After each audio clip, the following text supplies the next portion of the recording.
Ask you first about this gambling scandal that's rocked the NBA. Of course, the NBA isn't the only league that's been dealing with this, other sports as well. But what is your message? Yeah, I hear him throw that in there. Other sports. Now, look at Adam Silver's face. He don't look like a happy man that want to talk about that. Watch Adam Silver's face right there. That isn't the expression of someone confident in their league's integrity. No. That's the look of someone who knows the story isn't going away. And he has every reason to be concerned. What began as a single player leaking gambling information has now blown up into a much bigger issue.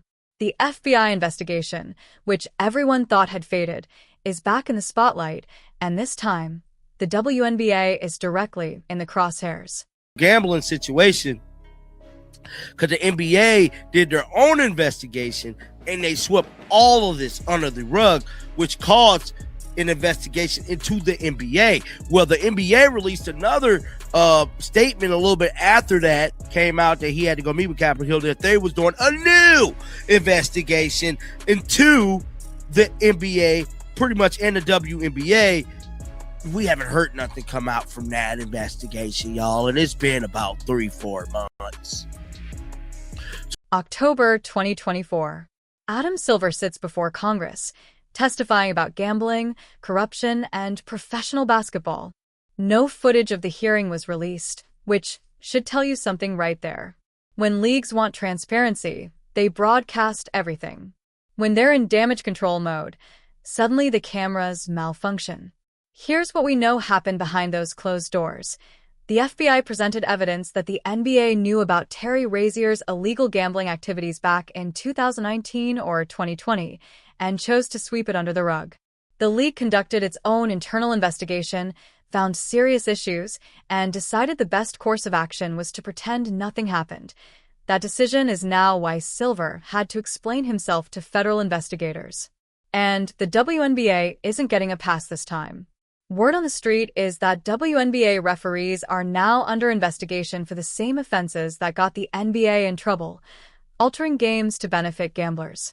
Message to fans who may be worried about the game's integrity right now. My message is the integrity is absolutely solid. So the scandal, as you called it, is an incident from 2.5 years ago involving one player who allegedly tipped other accomplices that he was going to be coming out of a game early because he was injured. But so that's, to me, an isolated incident so far. Having said that, we take it absolutely seriously. I understand from a fan standpoint that there's nothing more important than the integrity of the game. And I think, recently we put in some new rules around injury reporting just to address incidents like that, so that information is released as soon as it's known to the teams, and so that there's a level playing field of people who may be betting on the game so they have the same information. This is where it gets uncomfortable for Cathy Engelbert. She's been on record multiple times, insisting that WNBA referees don't alter games and that there's a comprehensive review process to ensure accuracy. But here's the problem with that claim. The review process doesn't actually review anything meaningful. Back in September, a breakdown of how WNBA referee calls are reviewed revealed something disturbing. Whatever the referee says the call is, that's what stands. There's no real accountability, no independent verification. The referee's word is final, and the league just accepts it. Now, think about what that means in the context of a gambling investigation. If you're a referee who wants to influence game outcomes, you're operating in a system with virtually no oversight. You make the call, justify it however you want, and the league backs you up. That's not a system designed to catch corruption. That's a system designed to enable it. Sports betting is booming. It legalized, that is. But do you worry that the culture, the accessibility of it may be part of the problem here? I mean, to your point, there's a huge growing legalized sports betting business, and now the prediction markets are part of that as well. There's also probably an even larger illegal sports betting market. So for me, the options are illegal betting or legal betting. And given that choice, we'd much rather there be legal betting where there's transparency. For example, in the case you mentioned before, we spotted it first along with the betting. Good Morning America brings Adam Silver on to address the scandal, and you can immediately see he doesn't want to be there. The interviewer tries to soften the blow, pointing out that other sports are dealing with similar issues, but Silver isn't buying it. He knows this isn't just about one league. The WNBA operates under the NBA's umbrella. His answer is carefully constructed. He calls it an isolated incident from 2.5 years ago involving a single player. Terry Rozier allegedly tipped accomplices that he was coming out of a game early due to injury, giving them insider information to bet on the under. Silver wants you to believe that's where it ends. One player, one incident, case closed. But that's not what the indictment says. Just admit it. Hold up.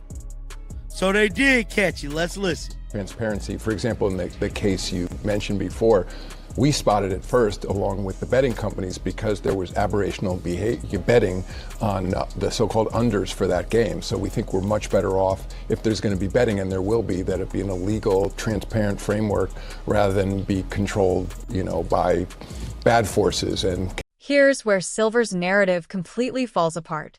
According to the federal indictment, this scandal involved leaks from multiple teams across the league. We're talking about players and coaches from the Charlotte Hornets, Toronto Raptors, Los Angeles Lakers, Orlando Magic, and Portland Trail Blazers, all sharing non-public information with gamblers or friends who then passed it on. This isn't one isolated incident. This is systematic corruption involving some of the league's biggest franchises. And the WNBA had its own parallel investigation into leaks of non-public information for gambling purposes. Same pattern, just a different league. Silver mentions that the league spotted abnormal betting patterns first, working with betting companies. That sounds reassuring, until you realize what he's actually admitting. The league only catches these schemes when the bets become so obvious that gambling companies notice. So how many smaller schemes are still flying under the radar? Head here, some. Wow, guys. We got to read the comments. Somebody said, where's our pick, Baldy? That's what I want to know. Shaking my head. What is this? Somebody said, yeah, exactly. It's not just one player. It's not just one king, according to the indictment. Hold up. What is this saying? This scandal involved leaks from multiple teams. You had players or coaches with the Charlotte Hornets, the Toronto Raptors, the Los Angeles Lakers, the Orlando Magic, the Portland Trail Blazers, all alleged sharing non-public information. Now, that's what they was investigating. Non-public information. That was an investigation to W and the NBA about this non-public information. Now, with gamblers or friends who then told the part that should terrify every NBA and WNBA fan is what Silver says about legal versus illegal betting. He claims that legalized sports betting is better because it offers transparency and allows the league to spot abnormal patterns. But that logic only works if you assume the league is actually trying to stop corruption. The evidence suggests otherwise. When the NBA discovered Terry Rozier's gambling activities years ago, they didn't report it to authorities. They handled it internally and kept it quiet. Then they traded him to the Miami Heat without telling Miami's front office that their new acquisition was under federal investigation. That's not transparency. That's a cover-up. And now we're supposed to trust the same league to police itself when billions of dollars in gambling revenue are at stake? The NBA has partnerships with DraftKings, FanDuel, and other betting platforms, and the WNBA is following the same model. Every time someone places a bet on their games, the leagues make money. The conflict of interest is staggering. The access that crime rings and organized gamblers apparently have to NBA players and coaches should be serious concern for the league, because it's clear that even those who are making millions of dollars are at risk for getting swept up in stuff. Billups made more than $100 million over the course of his Hall of Fame career. He make millions per year. Rozier has a contract worth about $26 million. Somebody say, how about the integrity of the league, the NBA? How do you have an FBI investigation on a player, but you fail to inform the party acquiring that player? Both the NBA and the Hornets knew of the investigation, but the Heat didn't. Where's the integrity? Wow. So somebody's spilling the beans. So when Terry Rozier got traded and let go, they didn't tell the Heat that he was a dirty player. Quite essentially, that's dirty. Gosh, this whole thing is getting spooky. I just got to be honest, man. But we're going to keep tracking this thing. We're going to keep monitoring this thing throughout the day. I'm waiting on the WNBA to turn their faces upside down about the referees. It's coming, y'all. I feel it. But get down in the comment section. Let me know y'all thoughts about this one. Keep them bells on. Until next time, shake the haters off. I'm out of here, y'all. Let's talk about what this means for the WNBA specifically, because the implications are massive. The league just came off its highest-rated season in decades, driven largely by Caitlyn Clark and the rookie class. Attendance records were shattered. Viewership numbers broke records. Expansion is being discussed. This should be the WNBA's golden moment. Instead, they're facing an FBI investigation into referee corruption and gambling manipulation. Think about what that does to the product. Every questionable call in the Indiana Fever versus Las Vegas Aces games last season gets re-examined through this lens. The controversial officiating in the New York Liberty Championship run suddenly looks different. Those weren't just bad calls or human error. They might have been something far worse. Cathy Engelbert has built her entire tenure as WNBA commissioner on the idea that the league is growing, professionalizing, becoming more legitimate. She talks about investment, infrastructure, long-term planning. But none of that matters if fans don't trust that the games are real. Right now, there's a federal investigation suggesting they might not be. The fall call patterns that fans have been complaining about for years, the ones Engelbert dismisses as just part of the game, are now evidence in a criminal investigation. The referees she has defended repeatedly as professional and unbiased are being investigated by the FBI for potentially altering outcomes. Here's the thing about gambling corruption. It doesn't require every referee to be dirty. It only requires a few. One referee in the right game at the right moment can swing a point spread with a single call. In the WNBA, where games are often decided by single-digit margins, that power is even more pronounced. The NBA's scandal-involved players like Johnny Porter, who made over $100 million during his career. Terry Rozier had a contract worth $26 million and still allegedly participated. These aren't desperate people looking for money. This is greed, pure and simple. If players making millions are vulnerable, what about referees making a fraction of that salary? The comment section on this story is revealing. People are connecting dots that the league hoped would stay disconnected. Why didn't the Miami Heat get informed about the investigation when they traded for Rozier? Because the NBA and the Hornets both knew but chose to keep Miami in the dark. That's not oversight. That's a deliberate decision to prioritize the league's reputation over competitive integrity, and now we're supposed to believe that the same league operating under the same leadership is going to clean up the WNBA's referee problem? The league that swept gambling corruption under the rug for years is suddenly going to be transparent about officiating issues. Adam Silver's interview on Good Morning America was supposed to calm concerns. Instead, it raised more questions. He admitted they caught the abnormal betting patterns. He admitted it involved multiple teams and personnel. He admitted the league knew about issues before federal authorities got involved. But he still wants us to believe it's isolated, contained, and under control. The FBI doesn't launch investigations into isolated incidents.